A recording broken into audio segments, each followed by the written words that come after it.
आज के शुभ घड़ी विशेष रूप से मेरे हृदय में जाने कितने लोगों से बात करें। ये आश्रम कम से कम हिंदुस्तान में बन जाए और उसके बाद और कोई आश्रम बन सकते हैं। हम लोग सब चीज ईमानदारी से करना चाहते हैं, लेकिन इस कलयुग में ईमानदारी से जो काम किया जाता है उसके लिए काफी विपत्तियां और तकलीफ संकट उठाने पड़ते। हालांकि सबसे बड़ा समाधान यह है कि हम लोग ईमानदार हैं और सहयोग में एक बात जाननी चाहिए कि जो चीज जिस वक्त बननी है उस वक्त जरूर बन जाएगी, उसमें रुकावट नहीं हो सकती। अगर कोई रुकावट हुई है तो जरूरी थी, अगर समय उसमें ज्यादा लग गया या कम लग गया, रुपया अधिक लगा या कम लगा, ये सब जरूरी था। इसलिए किसी भी चीज में दोष निकालना नहीं चाहिए, लेकिन उसका आनंद पूरा प्राप्त करना चाहिए। और मन में सोचना चाहिए कि दिल्ली में सबसे पहले हिंदुस्तान का सहयोग का आश्रम बनाया गया, तो अभी तक सारे भारतवर्ष में कोशिश करने से भी नहीं बनी। ये कोशिश 18 साल से हो रही थी और आज ये आश्रम मुझे बड़ा आनंद। इसका पूरा उत्तरदायित्व आप लोगों ने लिया था और सारा श्रम आपने किया, और इसलिए इसका श्रेय भी, सारा क्रेडिट भी आप ही। जब आप लोग मुझे किसी चीज का श्रेय देते हैं तो मेरी समझ में नहीं आता है कि आप लोग इतने अकर्म में उतर गए हैं कि आप जानते ही नहीं कि सब आप ही कर रहे हैं। अगर सब काम मुझसे ही होता तो मुझे आपको जोड़ने की क्या जरूरत पड़ जाती। आप ही मेरे हाथ, आप ही मेरे आंख और आप ही मेरे कान। आपके बगैर मैं कोई भी कार्य नहीं करती, और इसलिए मैं आपसे शरणागत हूँ। एक तरह से कहती हूँ कि जब भी आप लोगों को मेरे लिए हुक्म हो उस जगह मैं हाजिर हो जाऊंगी, और जहां कहोगे वहां मैं स्थापित हो जाऊंगी। लेकिन इसमें आपका जो हमारे ऊपर अधिकार है वो बना रहना, वो पूरी तरह से बना रहना चाहिए।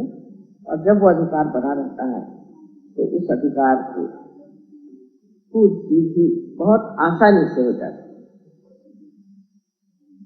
अब मुझे तो पता नहीं मैंने इससे कितना रुपया दिया कि क्या दिया, ये तो सारा सहयोगियों का रुपया मेरे जेब से तो मैंने इस पैसा नहीं दिया, लेकिन मैं अपने जेब से भी देना चाहती हूँ, क्योंकि मेरे लिए भी तो आप यहाँ कमरा बना रहे हैं, उसका थोड़ा सा तो कुछ मुझे भी पैसा देना। आप लोग तो बना ही रहे हैं, लेकिन मुझे भी कुछ देना चाहिए।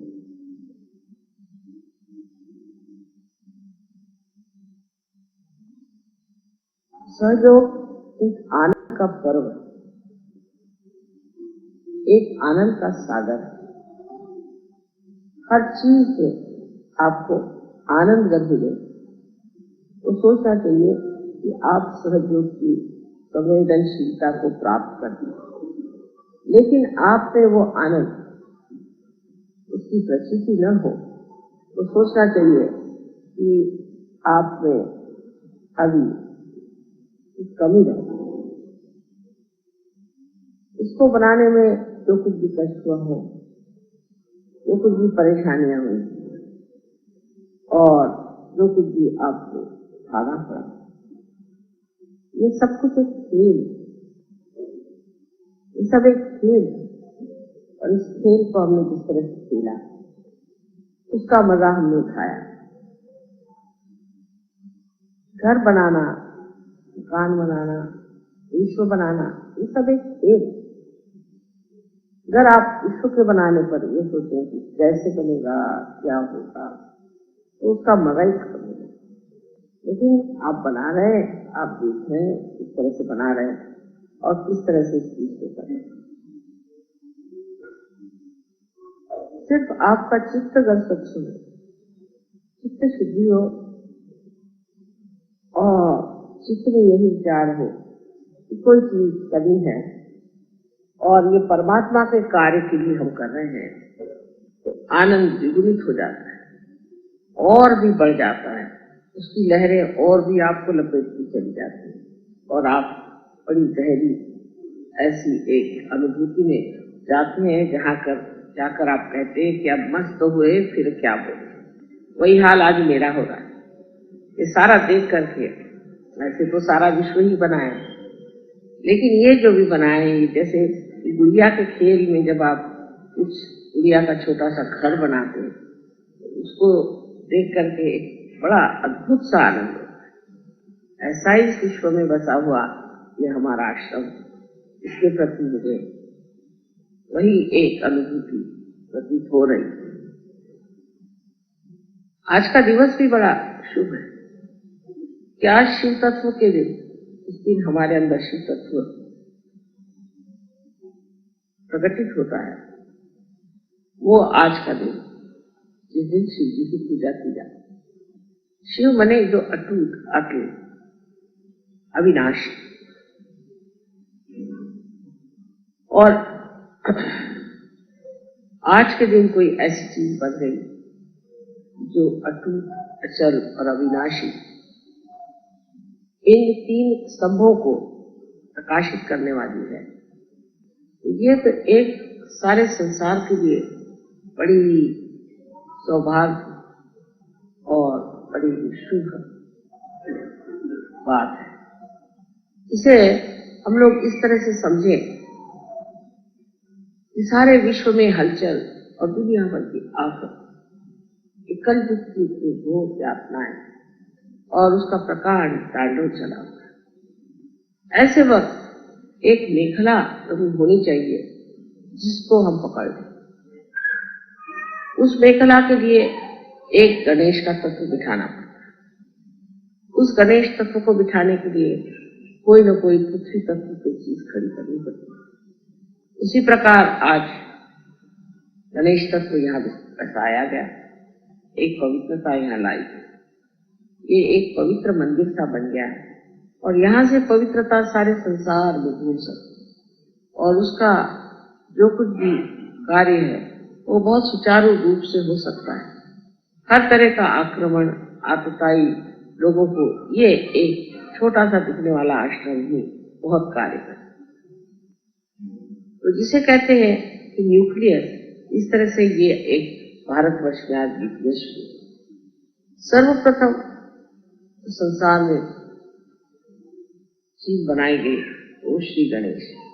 लेकिन उनसे भी पहले और आदिशक्ति से भी पहले जो तत्व था, उस तत्व को हम ये कहेंगे कि वो सदाशिव स्वरूप, सदाशिव। उस सदाशिव तत्व से ही उनकी जो शक्ति आई उसे हम आदिशक्ति कहते हैं। तो सबसे पहले जो चीज संसार में रही और रहती है, हमेशा रहेगी, वो चाहे सुप्तावस्था में होती है, तब कोई सी भी सृजन, क्रिएशन नहीं होता है, लेकिन जब वो जागृतावस्था में रहती है तब सारा सृजन होता है। उस वक्त हर तरह का सृजन आते रहता है, फिर उसके बाद अवतरण आते हैं और सब तरह के कार्य होते हैं और फिर वही जाकर की चीज जब सो जाती है तो सब चीज फिर सुप्तावस्था में चला जाता है। ये जो सुप्तावस्था में जाने की स्थिति है, उस स्थिति से पहले ही हम लोगों को उस जागरण में उतरना चाहिए जो शिव तत्व है। शिव का तत्व समझना एक हिंदुस्तानी के लिए कठिन बात नहीं, क्योंकि अपने यहाँ भारतवर्ष में जो कि भारतीय हैं, जो कि विदेशी लोग हैं या विदेशी संस्कृति से प्रभावित हैं, उनकी बात, और सर्वसाधारण किसी भी भारतीय को आप कर देखें तो वो यही कहेगा कि इस अविनाशी तत्व को ही पाना हमारे जीवन का लक्ष्य है। बाकी सब चीजें विनाशी, ये हम लोग जानते हैं। सारी चीजें विनाशी हैं और विनाशी चीजों के पीछे दौड़ना ये कोई भी अकल की बात नहीं। विनाशी चीजें जहाँ है वहां है, अपनी सीमा में रहे, लेकिन उनका जरूरत से ज्यादा महत्व करना विनाश की ओर जाता है। यही चीज है जो शिव तत्व है, इसे हमें प्राप्त करना है, जो सारी हमारी कार्य पद्धति गतिविधियों का लक्ष्य भी है और वही हमारा केंद्र बिंदु और स्रोत भी। यही चीज विदेश में लोग भूल गए।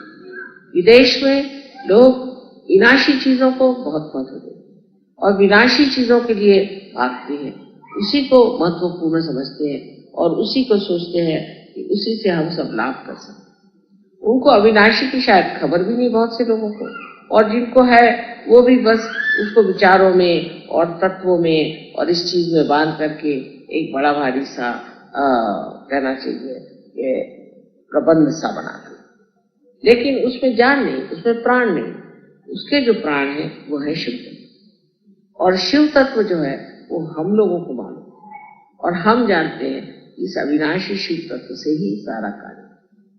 अगर हमारा मस्तिष्क अगर किसी तरह से काम से चला जाए तो भी हम जिंदा हैं। अगर हमारा हाथ टूट जाए तो भी हम जिंदा हैं।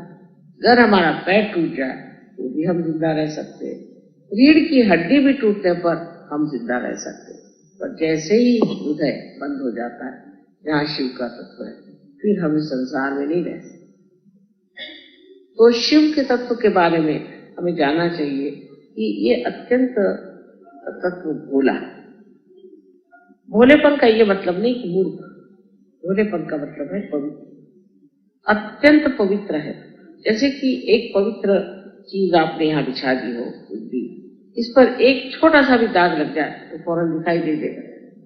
इसी प्रकार शिव तत्व का है कि जैसे ही थोड़ी सी भी गलती करते हैं तो शिव तत्व के प्रकाश में वो एकदम साफ दिखाई दे देगा। अब इस शिव तत्व को अगर आप ऐसा समझे कि हमारे जीवन में इस शिव तत्व का क्या उपयोग, तो जो आज आप चैतन्य को जानते हैं, चैतन्य की जो आपके अंदर अनुभूति होती है, ये ही शिव तत्व का प्रकाश है। और जब तक शिव आपके अंदर जागृत नहीं होती, जब तक आपकी आत्मा आपके अंदर जागृत नहीं होती, आप इस शिव तत्व को प्राप्त नहीं कर सकते, उसकी प्रचिति नहीं कर सकते, उसे जान नहीं सकते। उसकी प्रचिति होना ही एक बोध है। इसी को विद कहना चाहिए, जो वेद है। इसी को नॉलेज कहते हैं, जो ज्ञान है। यही शिव तत्व को जानना। अब शिव तत्व है या नहीं ये तो आप जानते, इसमें आपको शंका नहीं है कि शिव तत्व है या नहीं, किंतु शिव तत्व पे हम जमे हैं या नहीं ये सोचना। शिव तत्व का सबसे बड़ा कायदा ये है, ये प्रेम, प्रेम का स्रोत, प्रेम का लक्ष्य, प्रेम का केंद्र। ये प्रेम सबसे बड़ी चीज। अपने हृदय को खोल, शिव तत्व को अपने में समाने का मतलब है अपने हृदय को खोल, हृदय को खोल करके बिल्कुल खुली तबीयत से रहना। इसके विरोध में क्या क्या चीजें बैठती हैं वो हमें देखना। इसके विरोध में जब हमें एक तो स्वार्थ, मैं, ममत्व, मैं, मेरा पति, मेरे बच्चे, मेरा घर, जहां ममत्व शुरू हुआ वहां शिव तत्व खत्म होने लगा। अब शिव जी को देखिए कहाँ रहते, कैलाश पर, जहाँ कोई भी नहीं रह सकता, वहां बसे हुए। कपड़े क्या पहनते हो तो आप जानती हैं, अलंकार उनकी क्या है, जिस बस्ती में वो पहनते हैं वो भी आप जानते हैं, लेकिन उनको कोई आराम की जरूरत है। तो मुझे कौन सा आराम मिलेगा। हम लोग पहले सोचते हैं भाई वहां जा रहे हैं तो वो कितने स्टार होटल है, वहाँ क्या इंतजाम होगा, वहाँ ये चीज ठीक होगी या नहीं होगी, वहाँ किस तरह से रहने को मिलेगा, वहाँ कौन सा इंतजाम होगा और किस तरह से खाना होगा, वो इस चीज की परवाह है। शिव तत्व वालों का पहली पहचान है वो मस्ती में कहीं भी रहते। आप उनको जंगल में सुला दीजिए तो जंगल में आराम से महलों में रख दीजिए तो महलों में आराम है। जहां है वहां वो शिव है, उससे ऊंची कोई चीज है ही नहीं जिसका वो आनंद उठा सके, क्योंकि स्वयं आनंदमय होने की वजह से। और किस चीज से आनंद उठाना, बाकी तो सब कचरा ही है। जो असली परम चीज है वो उन्होंने पाई है अपने अंदर में, शिव, और उस शिव के आनंद में ही वो पूरी तरह से जमे हुए हैं। तो उनके लिए ऐसी कौन सी विशेष चीज होगी जो उनको दबा सकेगी या उनको मोहित कर सकेगी? ऐसी कोई सी भी चीज उनके लिए नहीं। इसी से आप जान सकते हैं कि अगर हमारे अंदर शिव तत्व चलाता है तो पहले तो हम ऐसे इंसान हो जाते हैं जिसे कहते हैं अवलिया। माने आप कहीं सो लीजिए, आप कहीं भी बैठ लीजिए, कहीं भी खाना खा लीजिए, किसी वक्त भी खाना खा लीजिए, कितना टाइम है सो लें, और ये घड़ी जो है ये बंद हो जाती है, क्योंकि आप कालातीत हो। किस वक्त जाना, किस वक्त आना, किस वक्त क्या करना, उसका विचार ही नहीं रहता।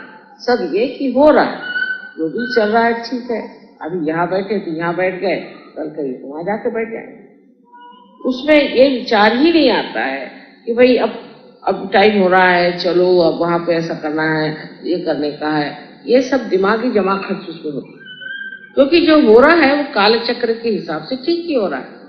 इसीलिए मैंने कहा कि ये कब बनेगा, कैसे बनेगा, उसके लिए व्याकुल होने की बात। जब इसके लायक लोग हो जाएंगे तब ये पूरा हो जाएगा। जब इसमें रहने लायक लोग हो जाएंगे तभी ये पूरा होगा।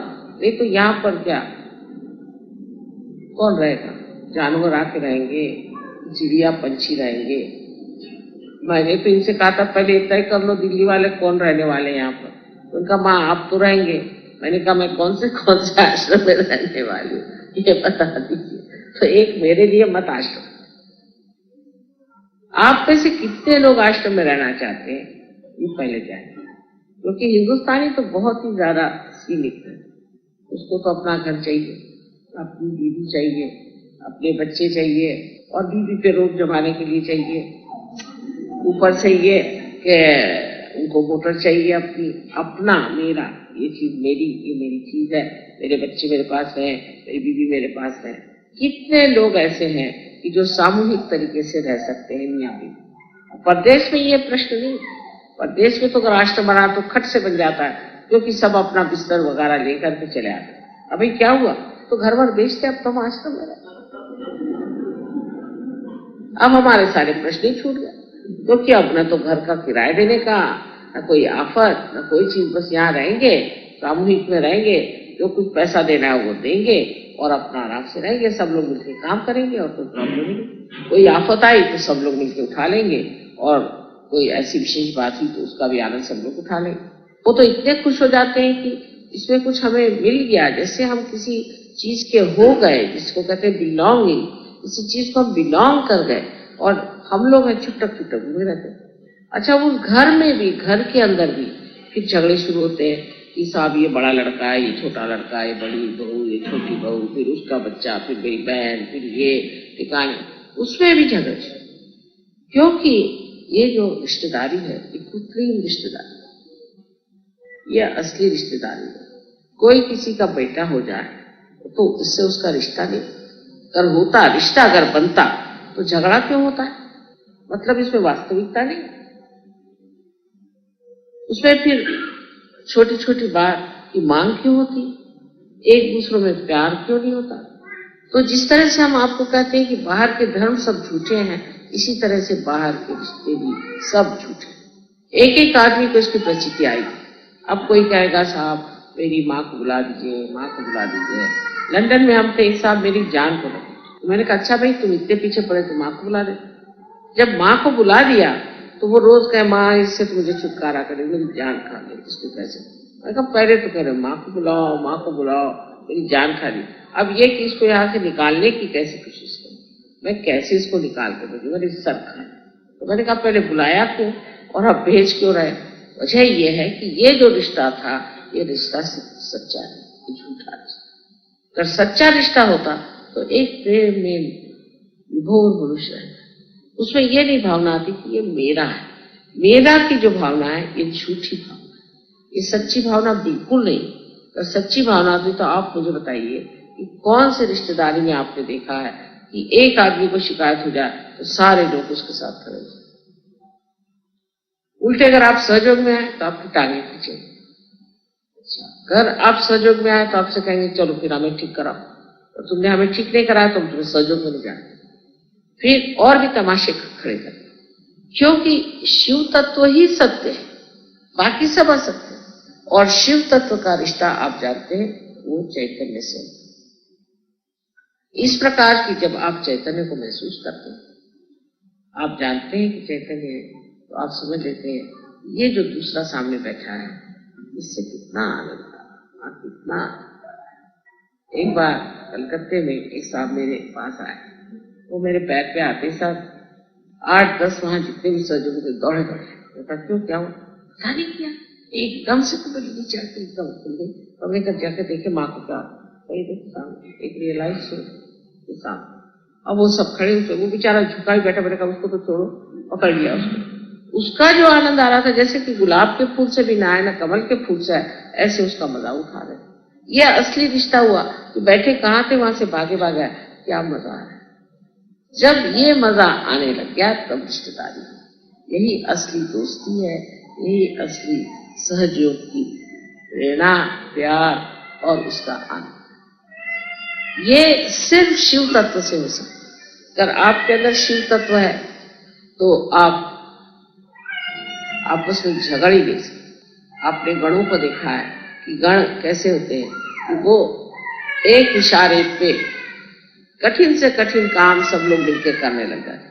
कठिन से कठिन बात हो उसमें सब जुट करके करने लग जाते। लेकिन अगर हमारे यहाँ शिव तत्व की जब पूर्ण प्रणाली शुरू हो जाती है, मैंने देखा है कि अगर समझ लीजिए कोई चीज अमेरिका में हो गई तो सारे सहयोगी उधर दौड़ पड़े, कोई घटना ऑस्ट्रेलिया में हो गई तो सबका चित्त वहां पर। इतनी बड़ी बात है। लेकिन सबसे पहले इसमें हमें जानना चाहिए क्या हम शिव तत्व में स्थित हैं। शिव तत्व में स्थित होना माने मैं नहीं कहती कि आप सन्यासी बाबा बन के आते, पर अंदर से संन्यास्त भाव आना चाहिए। अंदर से संन्यास्त आने भाव का कहना यह होता है कि आप इस तरह से कि एक पेड़ के अंदर उसकी शक्ति या उसके अंदर का जो सैप होता है वो उड़ता है और हर जगह जाता है, हर पत्ती पे, हर शय पर, हर फूल पर, हर फल पे जाता है, फिर लौट जाता है। इसी प्रकार आपका भी प्यार बिल्कुल निर्वाच पूरी तरह से असंग में अटैच्ड होगा, तब आप शिव तत्व में स्थित हो। और जब वैसे आप हो जाते हैं तब आपको आप एक दूसरे पर मजा आने, नहीं तो एक दूसरे को देख करके वो ऐसा बोले, इन्होंने ऐसा किया। शुरू में तो ऐसा लगता था कि मैं किसी झगड़ालू घर में घुस गई, जिसका उसका आपस में झगड़ा, न किसी को आपस में मजा आ रहा है न कोई आपस में प्यार कर रहा है। जिसका झगड़ा उससे, उसका झगड़ा उससे। मैं तो देख देख सोचती है भगवान अब मैं क्या, यहाँ कुछ मेरा कार्य तो बनने नहीं। लेकिन धीरे धीरे दिमाग ठंडे हो गए, शिव तत्व अंदर स्थापित होने लग गया और अब लोग आपसी प्रेम को आनंद से भोग रहे हैं और जान रहे हैं कि आपसी प्रेम जो है यही सबसे बड़ा। और रिश्तेदारों का भी अनुभव आने लगा ये क्या चीज है। अपना रिश्ता एक ही चीज से होता है, वो है शिव तत्व से। जिस आदमी में शिव तत्व नहीं, जिस आदमी में वाइब्रेशंस नहीं, जिसके वाइब्रेशंस ठीक नहीं है, उस आदमी से आपका रिश्ता हो ही नहीं सकता। कितनी भी कोशिश कर ले तो भी वो रिश्ता बन नहीं।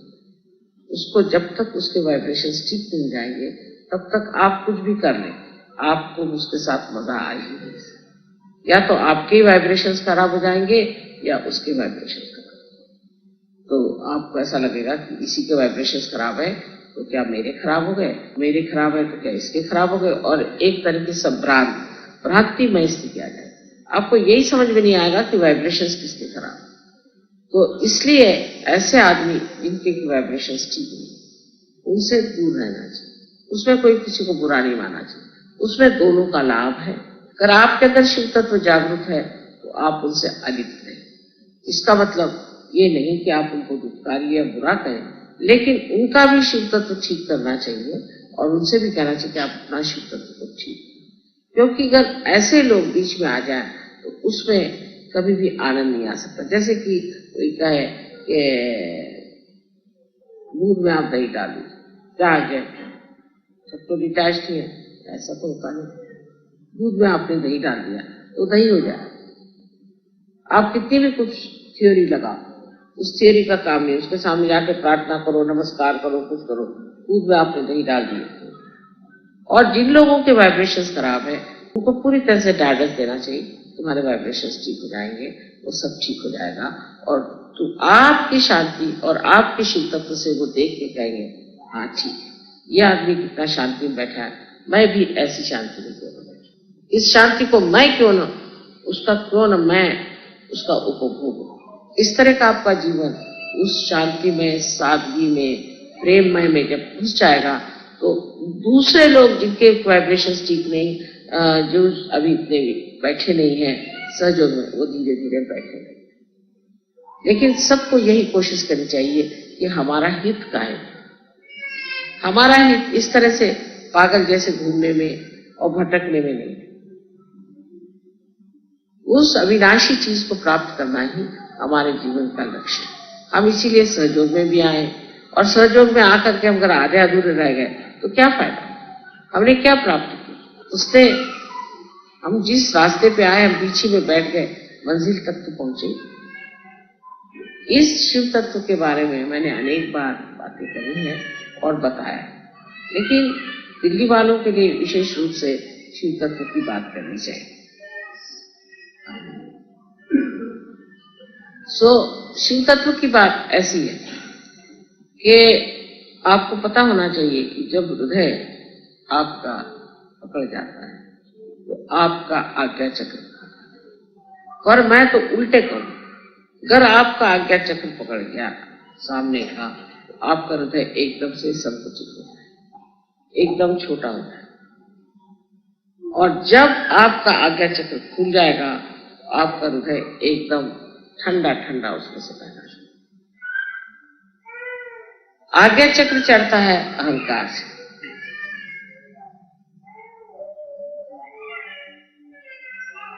क्योंकि आप इस राजधानी में रहते हैं और सब घोड़े पे सवार लोग हैं।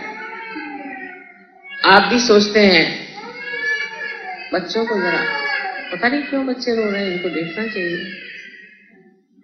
जो बच्चे रो रहे हैं उनको देखना चाहिए।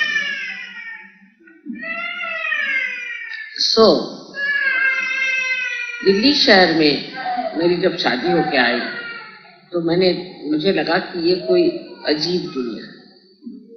यहाँ लोग चलते तो जमीन पर है पर गर्दन उनकी ऊपर ही चलती है, और आप जब तक कूद के उनसे बात नहीं करिए उनको कुछ समझ में नहीं आए। एक अजीब अहंकार की दुनिया। जब उस टाइम में जब देखा, जबकि मैं बहुत छोटी और भोली सी थी, मुझे हंसी आती थी कि ये सब पागल लोग जा कहाँ रहे,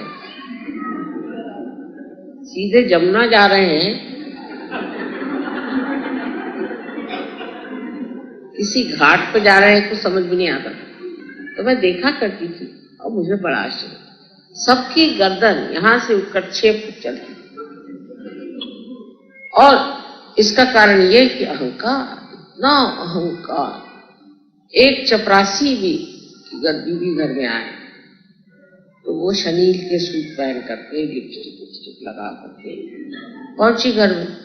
मैंने सोचा कोई मेमसा भी होगी, नाखून रंगाए हुए, लिपस्टिक लगाए हुए, चूड़ियां पहनी हुई, बिल्कुल फैशनेबल, और मैं तो उसके सामने बिल्कुल ही गांव की औरत लग रही थी। तो मैंने सोचा कोई मेम साहब होगी, तो मैंने उनसे कहा चाहिए, उनको सोफे पे बिठा दिया। वो बैठे ना, मैंने कहा आप बैठिए बैठिए। मैं कैसे बैठ सकूं? मैं कहा क्यों, आप बैठिए, आप हैं कौन? मैं आपके चपरासी की बीवी।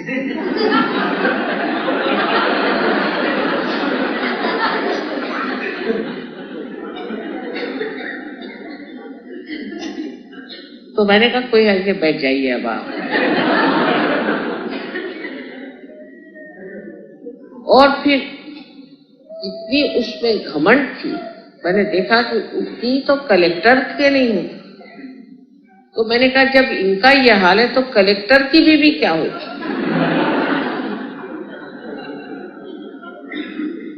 और इस कदर अहंकार और झूठ और इतनी कृत्रिम जिंदगी की मैं तो नागपुर से आई थी, मुझे तो लगा कि ये है दुनिया, कैसी दुनिया है, इसमें कुछ समझ ही नहीं आ रहा। अजीब अजीब से अनुभव आने लगे। जैसे हमारे पति आए तो वो शास्त्री जी के साथ थे। समझ ऐसा दुनिया में तो बड़ी भारी नौकरी, मुझे तो समझ में नहीं आता इसमें क्या बड़ा भारत बना। तो एक हमारी सहेली हमें मिली, वो हमारे कॉलेज में पढ़ती थी, वो तो हमसे बात ही नहीं करे। तो मैंने कहा कि भाई नमस्ते नमस्ते, क्या तुम कहाँ रहती हो? तो तब हमें एक मीना बाग में एक जगह मिली। पहले मीना बाग में रहती हो? हमारे पति क्या करते हैं? अरे कुछ करते ही हैं, सरकारी नौकरी है, ऐसा भी क्या तो आफ्टर ऑल ये मीना बाग में तुम रहती हो, किससे शादी करी तुम?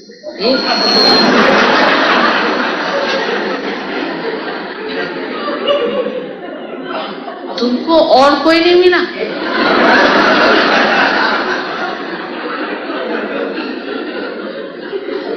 मैं कभी मेरे पति तो बहुत अच्छे आदमी है, बहुत अच्छे। अरे उसको क्या चाटना है, तुम क्या मीना बाग में रहती? मैंने सोचा कि इसको सारी दुनिया में कौन कहाँ रहता है, किसकी क्या पोजीशन है, उसको सब पाठ याद कि कहाँ रहते हैं। तुम कहाँ रहती? कल मैं तो वहां रहती हूँ राउजा में। मैं कहा वो कहा? वो पुल के पास। तो दूर होगा ना जरा यहाँ से। अरे तो क्या मेरे पास पेपर है, उसमें क्या है, कहीं भी हो, रहते तो शान से। मेरा पति तो ये है, मेरा पति। पहले तो मेरी यही नहीं समझ में आता था कि एडिशनल, अंडर, ये सारे प्रीपोजिशंस का क्या मतलब है। मेरे हस्बैंड से मैं पूछती थी कि एडिशनल और अंडर में क्या फर्क है। वो कहने लगे वैसे तो तुम्हारे पास बहुत ज्यादा अकल है, लेकिन तुम 3 पत्ती नहीं खेल सकती, उसमें तुम्हें याद नहीं रहता कौन सी चीज हायर लोअर है, और ये तुम्हें ब्यूरोक्रेसी याद ही नहीं है। तो मैंने कहा साहब मुझे समझ में नहीं आता है कि सारे प्रपोजिशंस हैं, उसमें ऊपर नीचे क्या होता है। बहरहाल जो भी हो, तो वो बहुत मुझसे बिल्कुल दूर भाग के खड़ी हुई कि ये तो कोई गलत की बीवी है कि क्या, जो भी सोचा हो पता नहीं।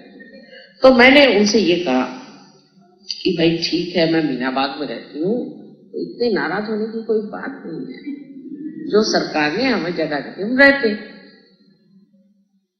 तो कहने लगे कि इतने में मेरे पति आए। तब तो भाई यहाँ तो सब लोग नमस्कार कुर्सी को करते हैं चाहे जो भी, तो वो आते ही साथ सब नमस्ते नमस्ते नमस्ते नमस्ते, तो ये भी नमस्ते करने लगे। तो उससे कहने लगे तुमने क्यों नमस्ते किया? तो वो तो मेरे पति है ना, उनको क्या नमस्ते कर? ये तुम्हारे पति है, फिर तुम मीना बाग में क्यों रहती?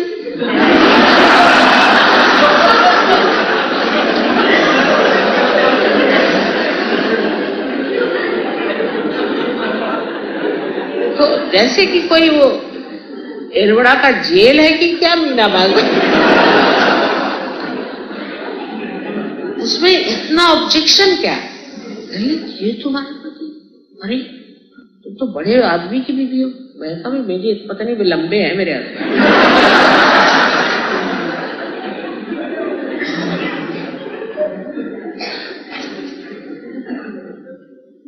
तो कहने तुम तो मेरी गंवार, तुमको तो वो फलानी जगह में कोठी मांगनी चाहिए। मैंने कहा काहे के लिए? तो कहले वाह इतने बड़े आदमी हैं, तो क्या तुमको बड़ी कोठी नहीं चाहिए? तो भाई मुझे तो छोटा ही घर अच्छा लगता है, क्योंकि सफाई वफाई करे मुश्किल जाती है।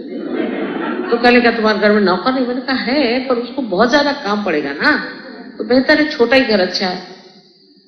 इस कदर यहाँ पर आर्टिफिशियलिटी, ऊपरी तरह से बात, ऊपरी तरह का उसके बाद तो वो समझ लीजिए उन्होंने मुझे रोज एक फोन करती थी, मैं तो परेशान हूँ।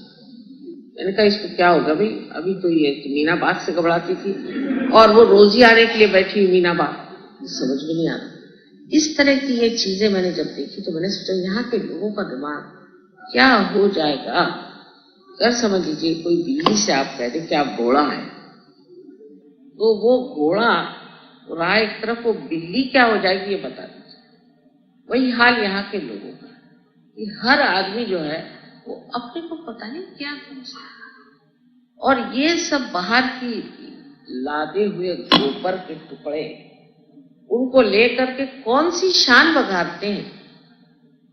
ये तो कल गिर जाएगी, सब चीज गिर जाएगी, ये सब विनाशी चीज। तो रखा क्या? आज बड़े कुर्सी पे बैठे, कोई भी आदमी हो, कितना भी खराब हो, बिल्कुल गुंडा पक्का प्रसिद्ध लोफर हो, कैसा भी हो, वो कुर्सी पे बैठे, सब हाथ जोड़े खड़े। वो कोई प्रतिबंध है ही नहीं कि किस तरह का आदमी कुर्सी पर बैठे। अच्छा, और अगर वो आदमी उस कुर्सी से उतर गया तो उसकी सारा कच्चा चिट्ठा आप पूछ लीजिए। जब तक वो कुर्सी पर है तो वो तो समझ लीजिए भगवान से भी बढ़, भगवान ही लोग उसको कहते हैं। आपको आश्चर्य होगा कि बहुत से लोग उस जमाने में जब आते थे हमारे हस्बैंड को मिलने, तो पूछते थे वो भगवान जी हैं? मैंने कहा कौन भगवान जी? तो साहब वो भगवान जी हैं, भगवान जी।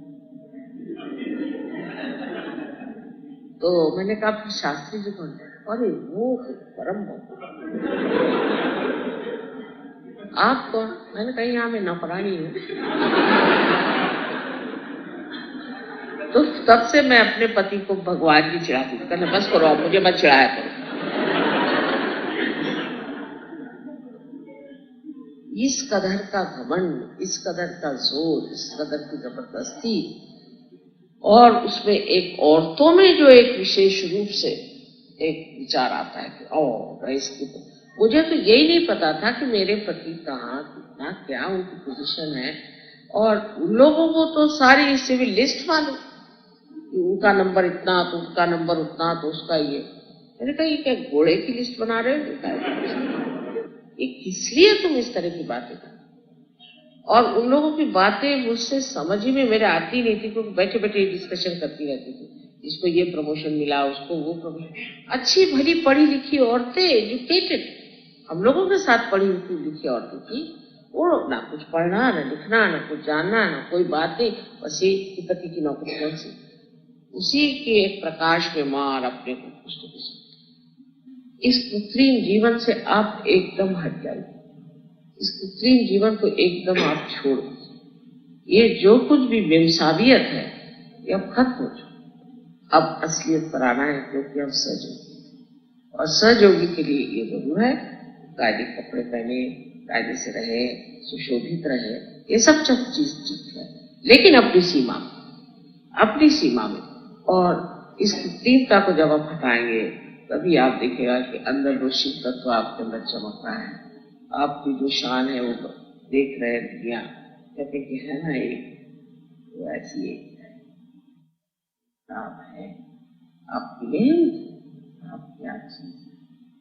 फिर वो कुर्सी से उतरे, चाहे कुर्सी पर बैठे, चाहे वो बाहर जाए, चाहे अंदर जाए, सारी दुनिया उनके नाम से ही सोचेगी हुआ क्या नाम दे दिया। ये सहयोगी की बात है।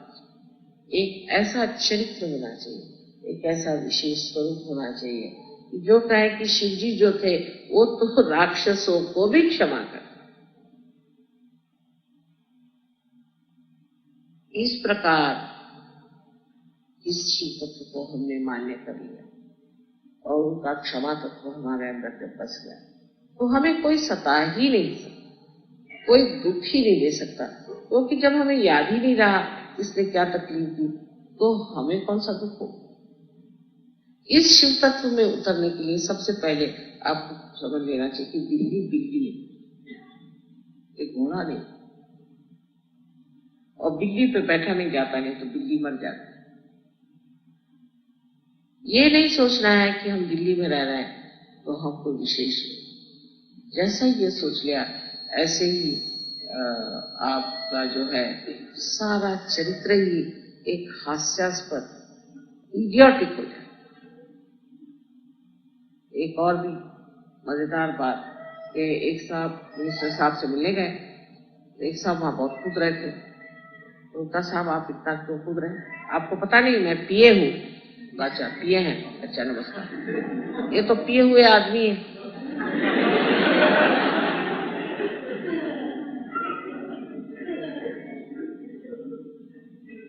तो इस प्रकार इस दिल्ली का बहुत अनुभव मुझे आया, और उसमें भी मेरे जैसी एक दो गवार औरतें थी, तो हम लोग बैठे बैठे धर्म की चर्चा और इसकी चर्चा करते थे। बहुत कम, लेकिन अधिकतर सब ने ऐसी बातें, जो लड़कियां हमारे साथ कॉलेज में पढ़ती थी, इतनी सीधी सरल सादगी से रहने वाली, उनको पता नहीं एकदम उनके पर कैसे चढ़ जाए। फिर हर चीज में ये मेरा घर है।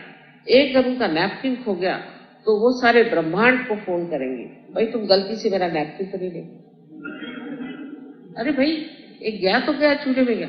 एक किसी का चम्मच खो गया, उसके लिए वो सारी दुनिया में फोन करेंगे कि भाई वो एक मेरे यहाँ से चम्मच खो गया।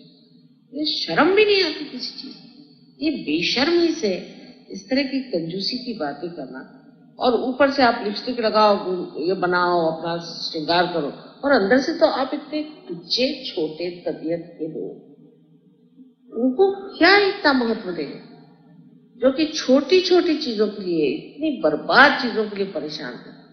कभी कभी तो आश्चर्य हो जाता है कि किस तरह से ये लोग अपने को इतना बड़ा बना के दिखाते हैं, और होते हैं कितने तुच्छे, कितने लो लेवल। उनसे तो एक चीज नहीं छूटती, एक इतनी सी चीज किसी के पास रह जाए उनके प्राण निकल जाए, वो सब अपने साथ ले जाने वाले। तो शिव तत्व में जब हम अविनाशी चीज को सोचते हैं तो संसार की सारी चीज जो है वो हमारे लिए क्षण भंगुर है। किसी चीज का महत्व, उसके पीछे छिपी हुई या उसमें अंतर्हित जो चेतना है, उसी का प्यार। जैसे मैंने आपसे बताया था कि मैं कश्मीर गई थी, तो वहां 5 मील दूरी पर मुझे वाइब्रेशंस आए। मैं ड्राइवर से कहा कि यहाँ से चलो, वहां से चलो। तो मुझसे कहने लगा यहाँ तो कोई चीज नहीं। मैंने कहा नहीं चलिए, यहाँ कुछ होगा। जाके देखा तो बहुत मुसलमानों के ऐसे छोटे छोटे घर थे। आगे जाके पूछा यहाँ क्या है? पहले यहाँ हजरत इकबाल का एक बाल है। मेरे अभी लोग क्या करेगा, एक बाल हजरत इकबाल माने कौन? मोहम्मद साहब। एक बाल वहां रखा हुआ था, और 5-6 मील पे मैंने उसे पकड़ा। एक वाइब्रेशन थे। आप सोच लीजिए कि एक बाल में क्या शक्ति होगी। इसी तरह से ये आपका जो आश्रम है, इसकी मिट्टी, पत्थर, सीमेंट जो भी लगा है, उसका महात्म्य नहीं है, लेकिन इसके अंदर बसे हुए मेरे बच्चों का महात्म्य है। इन्होंने अपनी मेहनत से, प्यार से इसे बनाया, और हर चीज इसकी वाइब्रेट करे। आगे लोग मेरा फोटो न मिले तो इसी के बाहर बैठ कर तो वाइब्रेशन दे सकते। तो ये आपके ऊपर निर्भर है कि जब आप इसके अंदर आए, याद रखें कि आप अपने शिव तत्व को जागरूक करने आ रहे हैं, शिव तत्व को पाने आ रहे हैं, उसी को जानने आ रहे हैं। और जिस आदमी में शिव तत्व होता है वो आनंदमय है, हंसता खेलता है। जिन लोग सीरियस होते हैं उनको रोज चाहिए अपने मुंह पे 2 थप्पड़ मार, क्योंकि मैं जब देखती हूँ तो मेरा ही मन करता है कि 2 थप्पड़ इनको लो। जब आपके अंदर शिव तत्व जागृत हो गया तो आप इतनी मनहूस शक्ल बना के क्यों आए? और सवेरे से माफ करो, माफ करो। भाई काहे की माफ करो? सवेरे से चलता है माफ करो, माफ करो, माफ करो। मैंने कहा देखो फिर से मत कहना माफ करो, नहीं तो 1 लगाऊंगी। क्योंकि बात यह है कि हम लोग तो शिव तत्व को प्राप्त है और हमारे अंदर आनंद की ऊर्मियां उठ रही हैं। हम सीरियस कैसे हो सकते हैं? कोई हमारे घर में कोई मातम हो रहा है कि कोई मर गया? और ये भी एक बीमारी उत्तर हिंदुस्तान में है, खासकर आदमी लोग जब उनके बीवी के साथ होते हैं तो देख लेना चाहिए, तो ऐसा मुंह लटका लेते हैं जैसे स्मशानी में चले जाते हैं।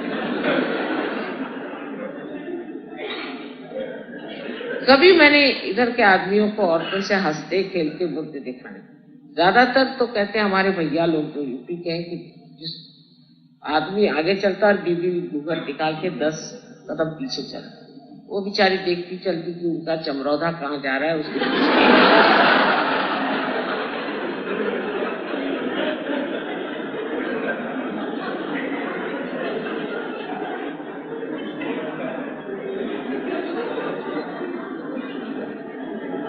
और आदमी लोगों को तो बीवी से बात करना किसी आप होटल में जाके बैठिए, किसी रेस्टोरेंट में बैठिए, वहां अगर आप देखिए कोई आदमी किसी औरत से बहुत बात कर रहा है तो समझ लेना चाहिए इसकी वो बीवी नहीं है। इम्पॉसिबल।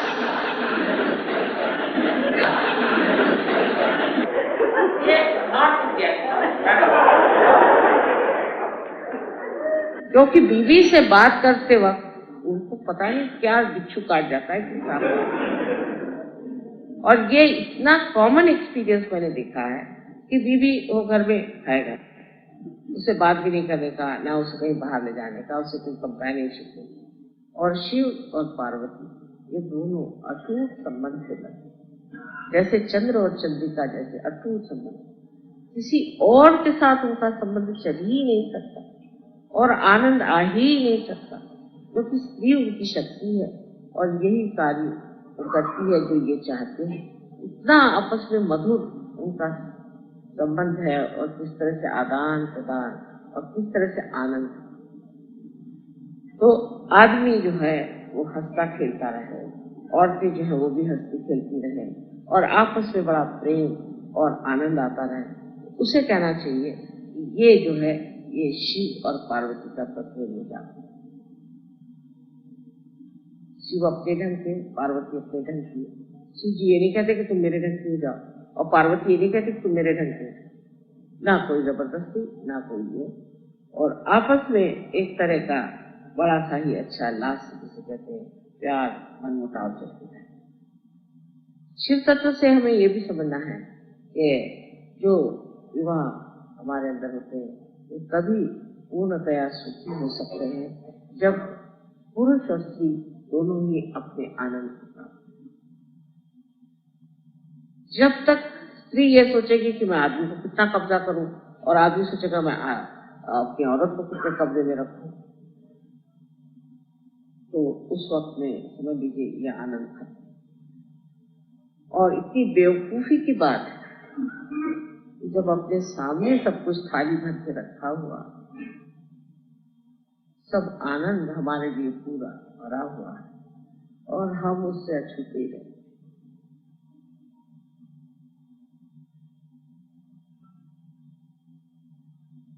आपस में जो सहयोग का आपस में मेल जोड़ है वो तो बहुत अच्छी बात है, लेकिन अपने गृहस्थी में भी किसी तरह से मेल जोड़ होना चाहिए। ना कोई स्त्री पुरुष को डोमिनेट करे, ना पुरुष स्त्री को डोमिनेट करे, सब लोग अपने अपने जगह आनंद लें। इसमें आपको ये भी है, यहाँ औरतें इसलिए भी चिड़ती आदमी से बहुत, दिल्ली में मैंने देखा उनके पति काम में बहुत व्यस्त रहे। अगर आपके अंदर शिव तत्व, आपके हृदय में शिव तत्व, इस शिव तत्व से ही आनंद मिलता है। अगर आप चाहें अपने पति से आप आनंद को नहीं पा सकते, उसे सुख पा सकते, उससे आप अहंकार को अपने पाल सकते, लेकिन पति से आपको आनंद नहीं। आनंद के लिए तो आप ही का अपना शिव तत्व है, उसको पाना। तो फिर दुखी रहने कौन सी बात, अगर उसको काम करना है, मेहनत करना है। हम तो अपने जीवन में आप बताएं तो आपको विश्वास ही नहीं होगा, जितने साल तक हम इंडिया में रहे हमारे पति ने एक दिन छुट्टी ली, सारे एक, वो भी इसलिए छुट्टी ली एक दिन मौलाना आजाद मर गए थे और सब चीज बंदी हो गई। लेकिन मैंने कभी शिकायत, तो मैं अपने आनंद में मगन हूँ, मुझे क्या, वो तो अच्छा ही काम कर रहे हैं, इसका काम कर रहे हैं, मेहनत कर रही है, वो काम करने दो। और उनके काम की वजह से मुझे भी तो कितने लाभ हो रहा है, तो उनको बार बार सताने से फायदा क्या और तकलीफ देने से फायदा क्या। उल्टे जब वो थक के आए, उनको तकलीफ हो तो उसको देखना चाहिए, उनको आराम देना चाहिए, उनको संभालना चाहिए। ये चीज हमारे यहाँ हो नहीं पाती, इसलिए भी आनंद पड़ता है। औरतें तो दिन भर आराम करती हैं और शाम को चाहती कि आदमी 12-1 बजे तक उनको घुमाते थे। सो इसमें आपको ये पता होना चाहिए, आपको अगर पूरे रात भी घुमाए आपको आनंद नहीं आने वाला, क्योंकि आपका आत्मा ही जागरूक, आपका आत्मा जागरूक कर हो जाए तो आपको इसकी जरूरत ही नहीं होती। हम दोनों आदमी आज तक कहीं घूमने अकेले नहीं गए आपस में, लेकिन कुछ मुझ में कमी नहीं है, मैं तो मस्त हूँ, मुझे तो और उनमें भी कमी नहीं। अगर ये चीज समझ ली जाए कि हमारी आत्मा से ही हम आनंद को प्राप्त करते हैं और जिस सुख को हम सोचते हैं वो विनाशी सुख, तो जब तक आनंद में रहना, आनंद में रहो। ये चीज नहीं की, वो चीज नहीं की, ऐसा नहीं किया, दोनों का भी कहना ये दुख का कारण। आज इसलिए मैं बता रही हूँ कि मनुष्य निस्संग में आ जाए, निस्संग, कोई भी चीज उसको न रोके, जहाँ किसी भी चीज की लालसा, किसी भी चीज की इच्छा उसको न दबाए, तब कहना चाहिए वो सहज होगी, तब वो सहज होगी होगा। जहाँ वो किसी भी इच्छा से पूरा नहीं, ये चीज नहीं हुई चलो दूसरी चीज, वो चीज है चलो दूसरी चीज, ऐसा जो मस्त रहता है आदमी, उसको कहना चाहिए वो सहज होगी।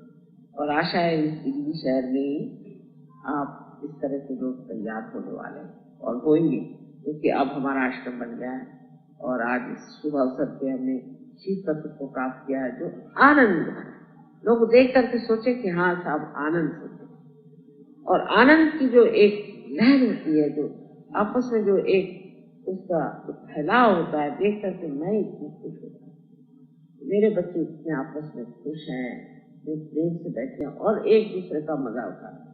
यानी जब इन लोग की दोस्ती देखती है ऐसा लगता है ये दिल्ली जो है बदलती है, जहाँ पे दोस्ती नहीं, आपस में इसको काट, उसको खींच, उसको ये कर, एक को नीचा कर, एक को ऊपर कर, उस जगह ये दोस्ती का वातावरण, और इतना शुद्ध दोस्ती के लिए दोस्ती, प्यार के लिए प्यार, इससे बढ़ के और माँ को खुश नहीं।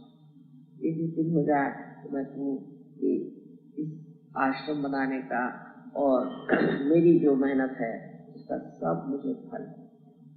आशा है आज आप लोग अपने ईश्वर को स्थापित करें।